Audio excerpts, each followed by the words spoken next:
That would be our bona fide #1 shooter. So we don't want to just harp on antler score, but again, our goal is to kill great big bucks. We don't want to be killing 120s and 130s. There is absolutely nothing wrong with shooting any mature buck, in my opinion. As a matter of fact, if people studied their trail camera pictures more, they would probably realize they have more mature bucks than what they actually do. One of the things I hate to see is when people shoot a small antlered buck and they automatically say, oh, well, he was mature, but you can look at the deer and tell he's a 2-year-old.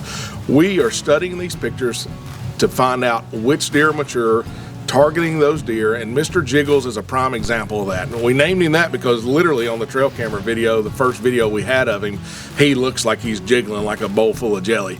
And I had a great encounter with Mr. Jiggles opening morning of rifle season, and to hammer home the fact that he's mature, he comes in with a hot doe that morning in the food plot, and there is a total of 6 bucks in that field. He dominated that doe, wouldn't let another one of those bucks get near him. Even Cinco was in the field with him, and Cinco never even started towards that doe. He owned that doe until I shot her.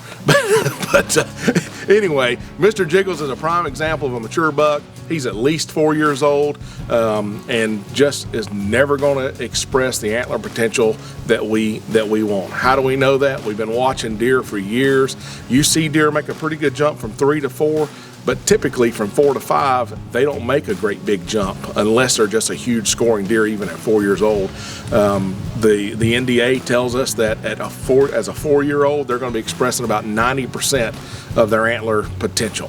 That's pretty near 100%. There's not a lot left to go. So that's why we've got him on the hit list even as a 4-year-old.